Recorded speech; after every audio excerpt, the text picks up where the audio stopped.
सनातन धर्म ज्ञान गंगा चैनल में आप सभी का स्वागत है। मेरे समस्त भाइयों बहनों तथा मित्रों, आप सभी को जय श्री कृष्ण। श्री भगवान आप सभी का जीवन आनंदमय, मंगलमय तथा भक्तिमय करें, ऐसी श्री भगवान जी से प्रार्थना है।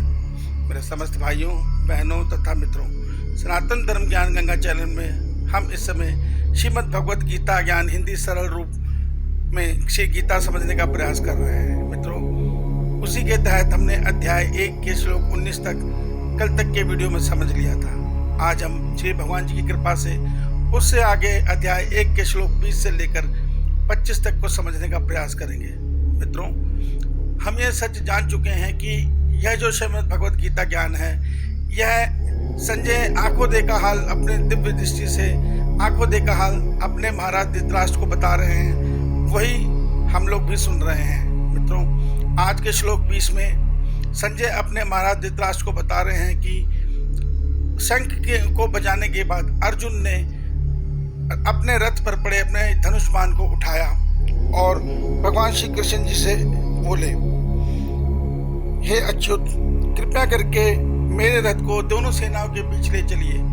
मैं युद्ध की इच्छा से आए हुए समस्त कौरव पक्ष की सेना को देखना चाहता हूँ। मित्रों, हे केशव, मैं ये देखना चाहता हूँ कि दुर्बुद्धि दुर्योधन की तरफ से कौरव पक्ष में कौन कौन से योद्धा युद्ध लड़ने के लिए आए हैं। इसलिए आप मेरे रथ को युद्ध में आगे ले जाकर खड़ा कीजिए। यह सुनकर भगवान श्री कृष्ण जी ने अर्जुन के रथ को कौरव पक्ष की सेना में बीच युद्ध के मैदान में, जहाँ भीष्म पितामह और द्रोणाचार्य थे, ठीक उनके सामने युद्ध के मैदान बीच में ले जाके रथ को खड़ा कर दिया। और भगवान कृष्ण जी ने कहा कि हे अर्जुन, तुम इस कौरव सेनाओं को देखो। मित्रों, यहाँ पर अध्याय 1 का श्लोक 25 खत्म हो जाता है। श्लोक 26 से हम कल आगे सुनना आरंभ करेंगे। मेरे समस्त भाइयों बहनों तथा मित्रों, श्रीमद् भगवत गीता ज्ञान हमारे को भगवान श्री कृष्ण जी ने द्वापर युग में महाभारत के युद्ध में युद्ध आरंभ होने से पहले दिया। मित्रों, इस ज्ञान का मूल सार यही है कि ईश्वर एक है और हमें अपने कल्याण के लिए केवल उस ईश्वर की भक्ति करनी है। और भगवान श्री कृष्ण जी ने इस श्रीमद् भगवत गीता में बता दिया है कि वो संपूर्ण ब्रह्मांड का ईश्वर, वो पर ब्रह्म परमेश्वर मैं ही हूँ। मित्रों, हमने पिछले वीडियोस में ये समझा है कि सृष्टि के कारक देवता, यानी कि सृष्टि को संचालित करने वाले देवता का हमने सम्मान करना है, उनको स्वच्छ रखना है और भक्ति केवल ईश्वर की करनी है। और मित्रों, जो कल्याणकारी भक्ति होती है वो निष्काम भक्ति होती है। सकाम भक्ति से कभी हमारा कल्याण नहीं हो सकता। हम सकाम भक्ति करके ईश्वर से जो चाहे मांगते तो हैं, हम देवताओं से वो प्राप्त भी कर लेते हैं, मगर आप ध्यान से सोचिए कि मृत्यु के साथ सब कुछ छिन जाता है और हम अगली यात्रा में खाली हाथ चले जाते हैं। तो मित्रों, इसलिए भगवान कहते हैं कि भक्ति करो ईश्वर से एक प्रेम का रिश्ता बनाकर, वो रिश्ता बनाकर जिसमें आप और ईश्वर एक मित्र की भांति या एक पिता पुत्र की भांति या एक नाते रिश्ते में, प्रेम के रिश्ते में बंधे हुए हम ईश्वर के नजदीक चले जाएं। ईश्वर कहीं बाहर नहीं है, ईश्वर हर जीव के हृदय में वास कर रहे हैं। मित्रों, हम ईश्वर को दर्शन के लिए संसार में जगह जगह घूमते फिरते हैं, मगर कभी हमने अपने भीतर अपनी आत्मा में झांक कर नहीं देखा। मित्रों, जितने भी बड़े बड़े ऋषि मुनि हुए हैं, चाहे वो नानक देव जी हुए हैं, चाहे वो सूरदास जी हुए हैं, चाहे वो तुलसीदास जी में, इन सभी ने ईश्वर को अपने अंदर ही एक प्रेम के रिश्ते में बनाया है। ईश्वर से प्रेम का रिश्ता तभी बनता है जब हम ईश्वर से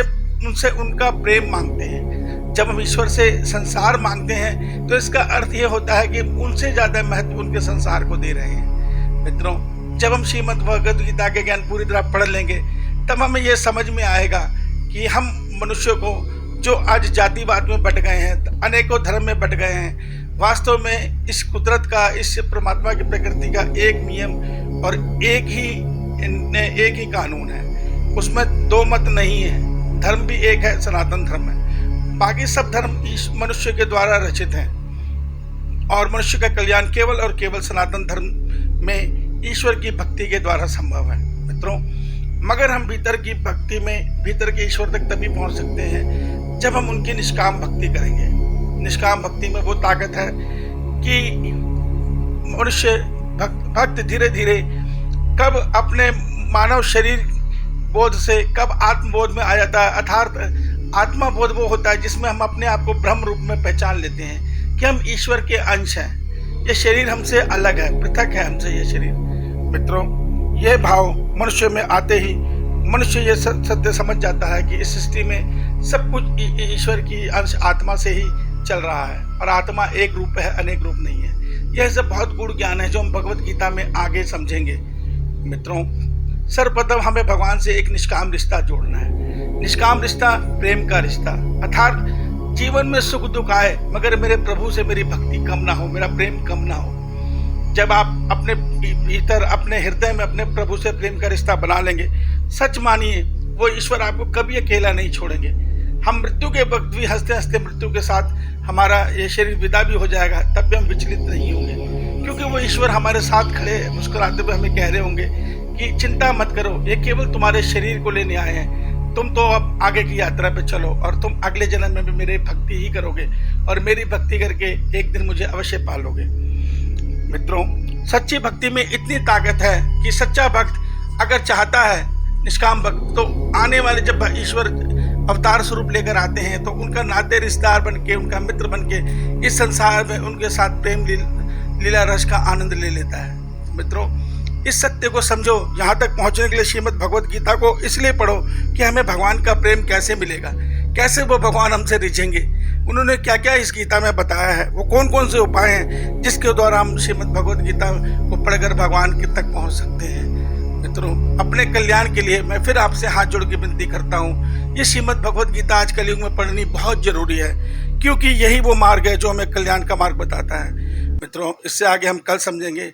जय श्री कृष्णा। श्री भगवान आप सभी को आनंदमय मंगलमय जीवन दे।